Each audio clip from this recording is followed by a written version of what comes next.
Le Talmud Baba Batra à la page 11a ramène le récit suivant d'un homme juste appelé Binyamin Hatzadik. Cet homme dirigeait la caisse de bienfaisance, la caisse de Tzedaka de la ville. C'était une période de famine et une veuve se présente auprès de Binyamin Hatzadik et lui demande « Aide-moi à assurer ma subsistance, Rabbi ». Binyamin Hatzadik lui répond « Malheureusement, en raison de la famine, les caisses sont complètement vides, je te le jure. » Alors, la femme veuve dit à Binyamin Hatzadik « Si tu ne m'aides pas à assurer la parnassa de moi-même et de mes 7 enfants, tous les 8, nous allons en mourir. » Aussitôt, Benjamin, pris de compassion pour cette femme, prit la décision de subvenir aux besoins de cette famille sur son argent personnel. Et c'est ce qu'il fit pendant plusieurs mois. Au bout de plusieurs mois, Binyamin Hatzadik tomba gravement malade. Et sur le point de quitter ce monde, les anges de service dirent alors dans le ciel à l'Éternel, « Maître du monde, Ribono Shel Olam, tu as dit dans ta Torah que celui qui sauve une vie est considéré comme s'il avait sauvé la vie du monde entier. Or, Binyamin Hatzadik a sauvé la vie de 8 personnes, de cette veuve et de ses 7 enfants, en les maintenant en vie grâce à sa fortune personnelle. Et tu le ferais mourir prématurément. Aussitôt l'Éternel annula le décret de mort de Binyamin Hatzadik et une braïta enseigne que le ciel a ajouté à Binyamin 22 ans de vie à ses années de vie prévues. Ce récit suscite 5 questions. Première question, pourquoi Binyamin Hatzadik a-t-il d'abord refusé une aide à cette veuve pour ensuite, quand elle lui dit « nous allons en mourir, moi et mes 7 enfants », et c'est là qu'il sort de l'argent personnel pour l'aider. Pourquoi n'a-t-il pas sorti cet argent personnel dès la première fois, bien que les caisses soient vides? Le Maharsha, le commentateur Maharsha, explique qu'il est évident que si Binyamin Hatzadik avait des excédents financiers, il les aurait mis dans la caisse qui était vide et il aurait pu ainsi aider cette veuve avec de l'argent dont cette veuve n'aurait pas su l'origine, ce qui n'aurait pas humilié cette personne. Mais si Binyamin, à la deuxième déclaration de la femme, l'a aidé financièrement de ses propres deniers, c'est que lui-même, vu la famine qui régnait dans le pays, avait des moyens assez étriqués.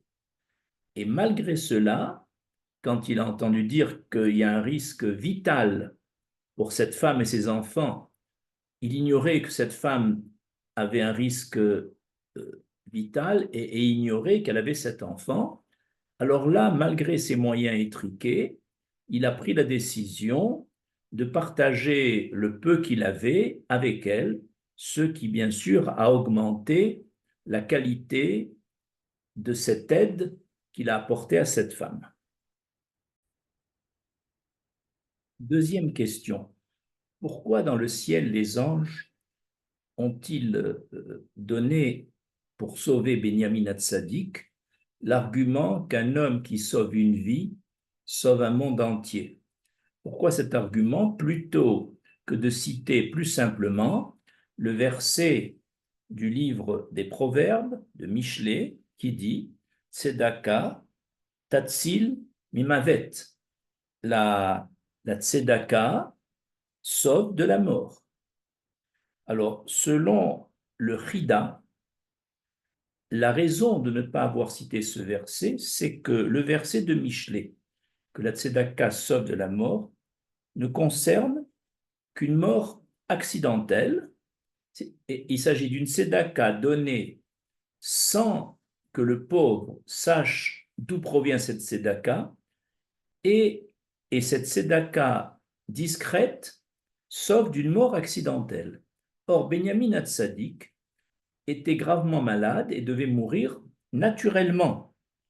Et donc, c'est pourquoi l'argument était de dire à l'Éternel, cet homme qui a sauvé 8 personnes, c'est comme s'il a sauvé le monde entier, plutôt que de dire que la tzedaka sauve de l'âme.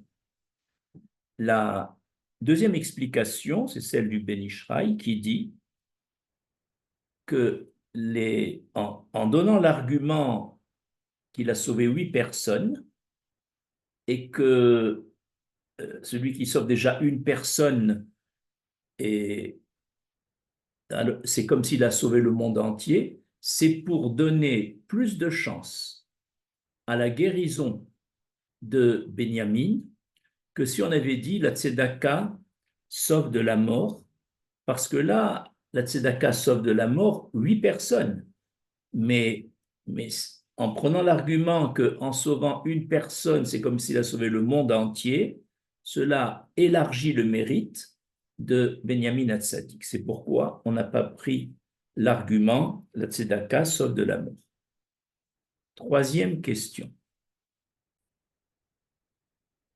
Pourquoi Benyamin Hatzadik a bénéficié précisément de 22 années de plus? Pourquoi ce nombre 22?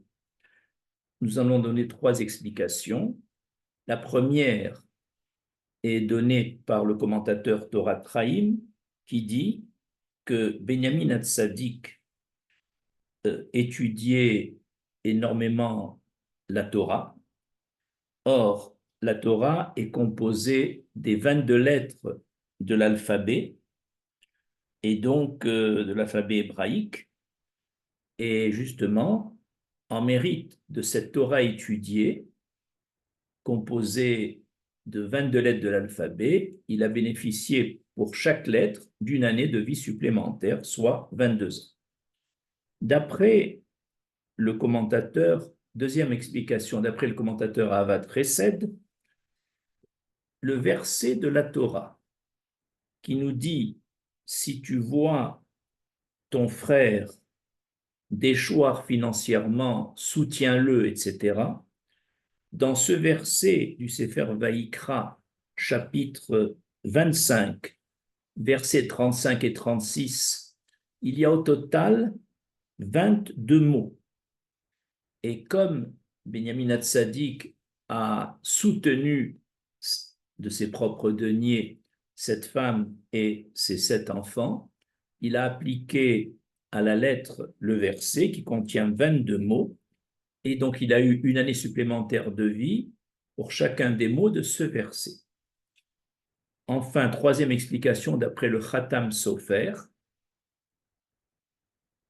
cet homme, en permettant la survie de cette femme et de ses 7 enfants, a permis également la survie des petits-enfants de ces 7 fils de cette veuve. Et comme le commandement de procréation, c'est au moins un garçon et une fille, au minimum, donc on a pris le minimum de personnes sauvées entre la veuve, ses enfants et ses petits-enfants, ce qui fait 1 pour la veuve, 7 pour les enfants, 7 et 1, 8, et les 7 enfants qui devront avoir au moins 2 enfants chacun, 2 fois 7, 14, 14 et 8, 22.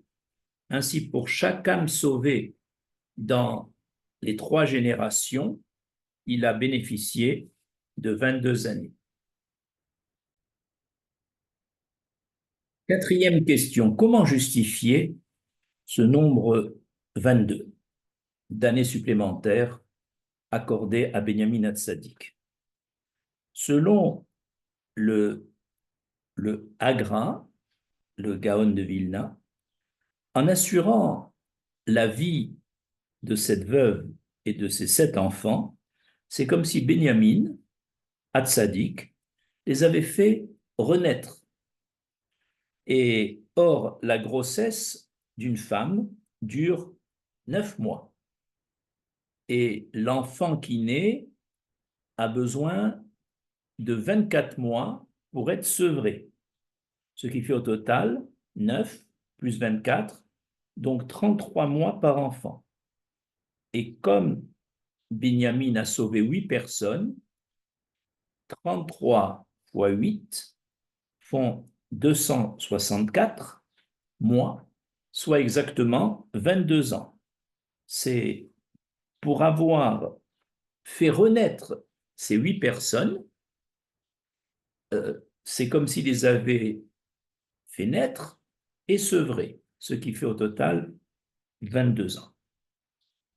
Deuxième explication, d'après le Zohar, lorsque Caïn a tué son frère Ével, il est écrit dans le Sefer Bereshit au chapitre 4, verset 15, Vayasem Hashem le Caïn ot.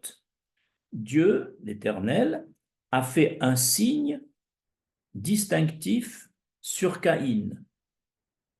Or, ce signe, d'après le Zohar, c'était la lettre Vav qui a été gravée sur son front.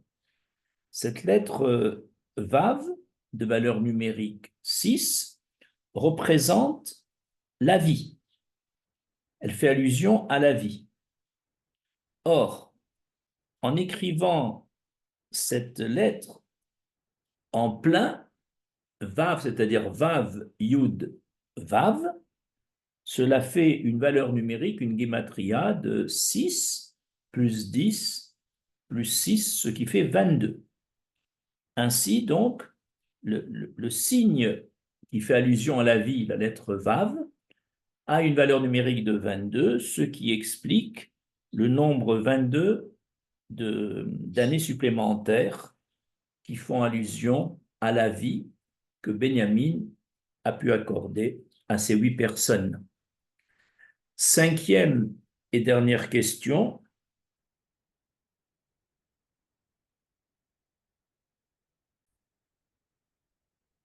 Pourquoi la tzedaka a-t-elle le pouvoir de nous sauver de la mort? Le Maharal en donne 2 explications. La première, lorsqu'on distribue de la tzedaka, qui est vitale pour un pauvre est considéré comme mort, eh bien, on lui redonne vie par cette tzedaka. Et donc, Mida Keneged Mida, mesure pour mesure, réciproquement, le donateur pour qui la mort a été prévue dans le ciel est digne d'être sauvé de cette mort et de retrouver la vie en réciprocité de ce qu'il a fait pour le pauvre. La deuxième explication du Maharal. Rabbi Yehuda a dit dans le Talmud Baba Batra à la page 10a, 10 choses puissantes furent créées dans le monde. La roche, qui est dure, mais le fer peut la couper. Le fer est dur, mais le feu ramollit le fer. Le feu est puissant, mais l'eau peut l'éteindre. l'eau est puissante, mais les nuages sont capables de retenir les eaux. Les nuages sont puissants, mais le vent les disperse. Le vent est puissant, mais le corps peut lui résister. Le corps est résistant, mais la peur brise le corps. La peur est forte, mais le vin affaiblit la peur et l'élimine. Le vin est fort, mais le sommeil élimine ses effets. La mort est plus puissante que toutes ces 9 choses. Cependant, la tzedaka vient nous sauver de la mort. Tout ce qu'on a cité, la roche, le fer, le feu, l'eau, etc., jusqu'à la mort, sont des éléments naturels de ce monde. Par contre, la tzedaka, qui exige un effort de l'homme de se départir d'une partie de ses biens, la tzedaka est un élément spirituel qui a le pouvoir d'être, de détruire même la mort, qui était la chose la plus dure dans ce qui se passait. Ainsi, on comprend que la tzedaka donnée a le pouvoir de sauver de la mort par son effet spirituel. Je vous remercie.